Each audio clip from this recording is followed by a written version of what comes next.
ఎవరి మాట విన్నావో రావో, ఎవరి మాట విన్నావో రావో, ఎవరి మాట విన్నావో రావో. కవళంతల్లే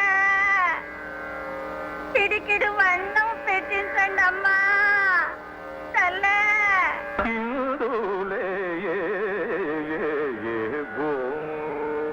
ఓ బళి బళి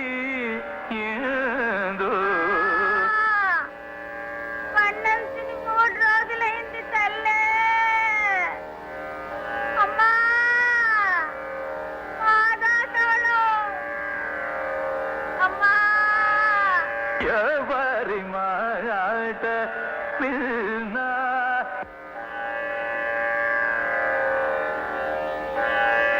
సూర్యం, ఏమైంది నీకు? పాపం ఆ బిచ్చగత్త దీనంగా అరుస్తుంటే అది నేను లగ్నం చేయలేకపోతున్నాను నాన్నగారు. ఆ బిచ్చగత్తె అరుపులు నీ సంగీత సాధనకి ఆటంకమా? మనసంతా సరస్వతి మీద నిమగ్నమైతే ఈ అరుపులు కేకలు నీకెలా వినిపిస్తాయి? సంగీత సాధన ఒక తపస్సు. నిలకడలేని మనసుతో సరిగమలు పలకడం చిత్తశుద్ధి లేని శివ పూజ లాంటిది. ఇంకెప్పుడు ఇలాంటి సాకులు చెప్పకు. సాకులు కాదు నాన్నగారు, ఆ బిచ్చగత్తె ఆకలి అరుపులు నా చెవిని పడగానే చెవులు, కళ్ళు, సర్వేంద్రియాలు నీ మనసుకు వశమైనప్పుడే సంగీతం నీకు వశమవుతుంది. ఆకలి కేకలు నిన్ను ఆకట్టుకోవడానికి అవేమన్నా ఆలాపనలా, ఆవృత్తాలా, అపశృతులు? దీనిలో వేదాన్ని అపశృతి అనకన్నా. నీకు ఆ ఏడుపులు మొరల మీద దృష్టి పడితే బ్రతుకంతా ఏడుపులేరా? ముష్టి దాని అరుపు నీకు మృష్టాన్న భోజనంలా ఉంటే సంగీతామృతం నీ జిహ్వకు సరిపడదు. ఇలాంటి చిన్న చిన్న విషయాలు నీకు ఆటంకాలైతే ఈ జన్మకు నీకు సంగీతం రాదు. జన్మనిచ్చిన తండ్రి అంత మాట అనకన్నా అన్న. నాతో వాదించుకురా. నీ అశ్రద్ధకు కారణాలు చెప్పడం కొత్తగా మొదలుపెట్టావు. ఏకాగ్రత లేని సాధన అనవసరం. లే ఇక్కడి నుంచి. మామగారు, ఎదిగిన కొడుకుని ఎందుకు అలా తిడతారు? మీరు ఈ మధ్య ప్రతి చిన్న విషయానికి అనవసరంగా కోప్పడుతున్నారు. కన్న తండ్రి మీరే అలా చెప్పించొచ్చా? అది తప్పు మామగారు.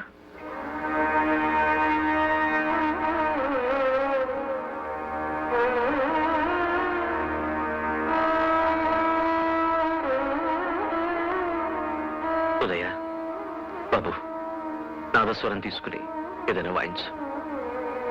నా మనసు శాంతి పడాలంటే ఇప్పుడు నాకు సంగీతం కావాలరా.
చుట్టుపక్కల చూడరా చిన్నవాడా, చుక్కలు చూపు చిక్కుకున్నవాడా. చుట్టుపక్కల చూడరా చిన్నవాడా, చుక్కలు చూపు చిక్కుకున్నవాడా. కళ్ళ ముందు కటిక నిజం, కానలేని కుట్టి జపం, సాధించదు ఏ పరమార్థం బ్రతుకును కానీ.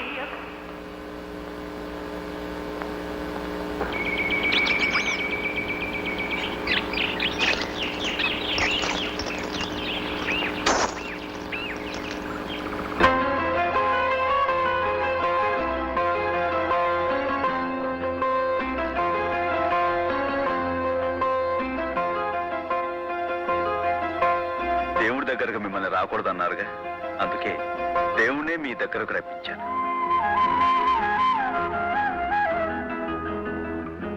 మీరు మొదలు పెట్టండి.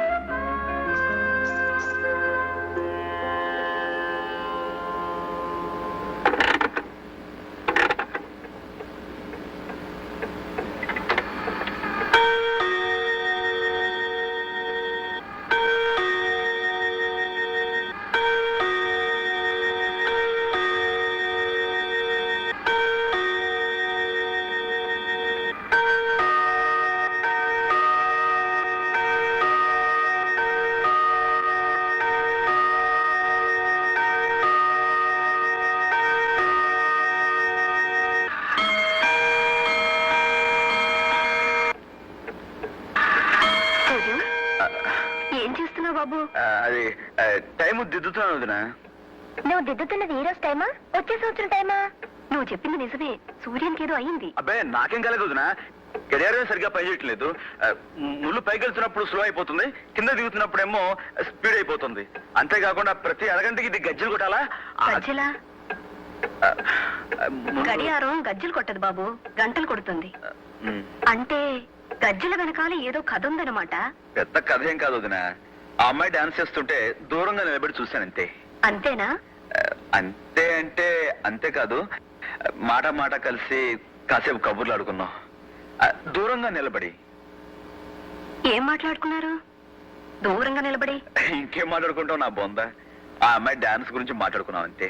కానీ వదినా, ఆ అమ్మాయి ఎంత బాగా డాన్స్ చేసిందంటే అలాంటి కళ్ళు నేను ఇంతవరకు ఎవరి దగ్గర చూడు. అమ్మాయి పేరేంటి? అడగలేదే.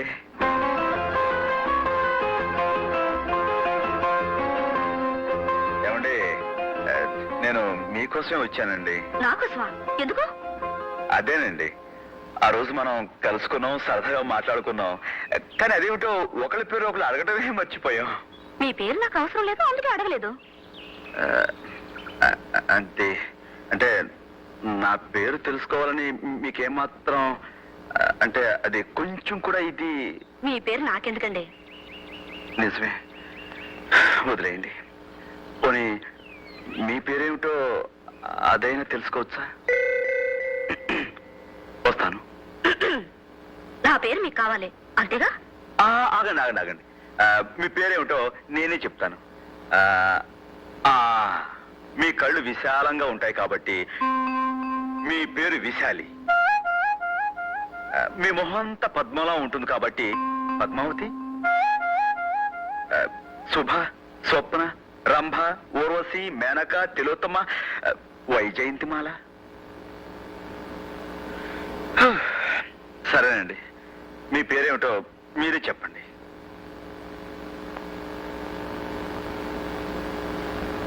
పెంటమ్మ.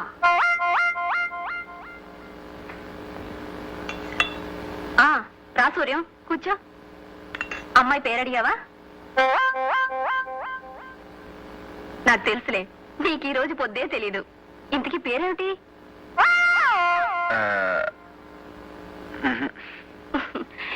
ఏమిటయ్యా, మగాడి పేరు ఆడ చెప్పకూడదు గాని మగాడు నీకేం చెప్పు. వద్దొదినా. ఏ? ఇప్పుడు చెప్పకూడదు. ఏ, ఎందుకని? భోజనం చేసినప్పుడు చెప్పకూడదు అంతే. నన్ను వదిలే. సూర్య, అంత చక్కటి రూపేంటి, అంత చక్కటి రూపేంటి, అంత చెత్త పేరేంటి? అంత చక్కటి రూపేంటి, అంత చెత్త పేరేంటి? ఏమిటో.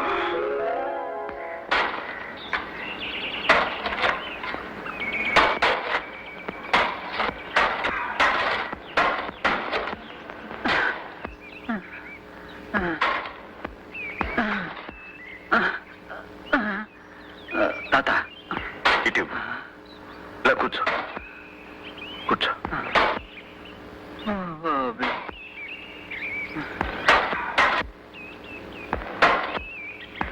దండాలయ్యా. నమస్కారం. తమరు గణపతి శాస్త్రి గారు అబ్బాయి గారు కదండి? అవును. అయ్యో, తాళం వేసే చేతులతో గొడ్డలు అట్టుకుంటారేంటి బాబు? తప్పే ఉంది. మీ నాన్నగారి కచేరీ ఈయన ఎదుట మాకు ఎట్టగు లేదు. మా కోసం ఒక పాట పాడండి అయ్యా. పాడండి అయ్యా. పాడండి బాబు. పాడండి అయ్యా.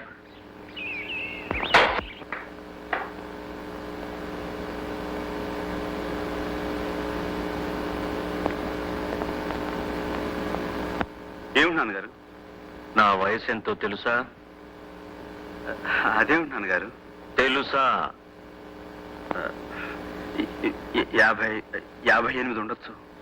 నేను ఏ వయసు నుంచి సంగీత సాధన ప్రారంభించానో తెలుసా? 6 ఏళ్ళు. ఇప్పటికి 50 ఏళ్లుగా నేను కచేరీలు చేస్తూనే ఉన్నాను. నేను సంగీతాన్ని తలవనది ఎప్పుడో తెలుసా? కేవలం కలలో మాత్రమే. అందుకు కూడా కారణం తెలుసా?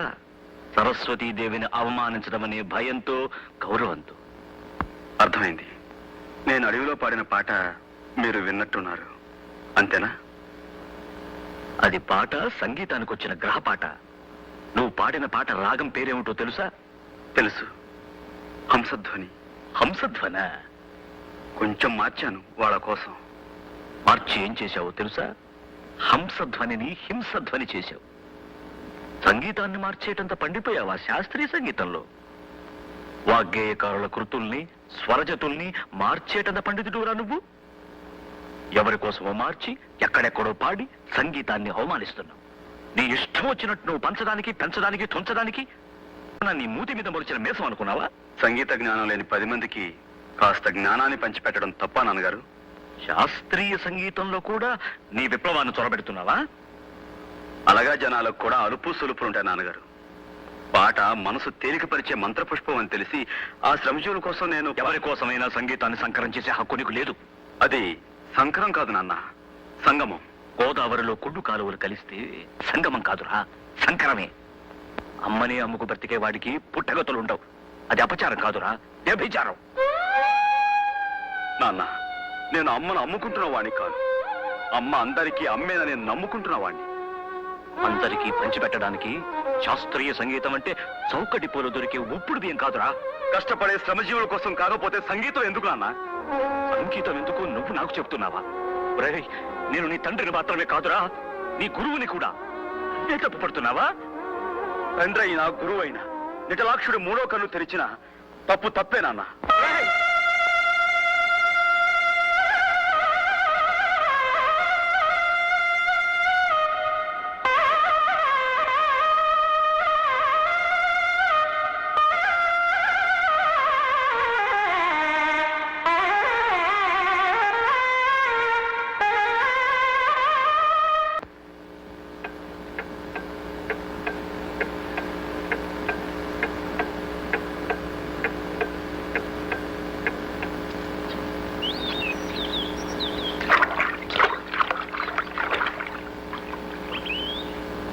పరాత్పరం పరమాత్మకలింగం తత్ప్రణమామి సదాశివలింగం లింగాష్టకమిదం పుణ్యం యః పఠేత్ శివసన్నిధౌ. నమస్కారం గురుగారు.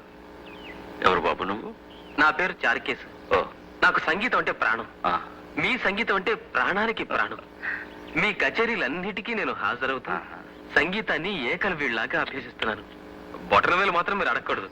ఒక్క నిమిషం ఆశీర్వదించండి. దీర్ఘాయుష్మాన్ భవ. లే లే బాబు. మీరు కూడా తంబురా బాగా పెడతారండి.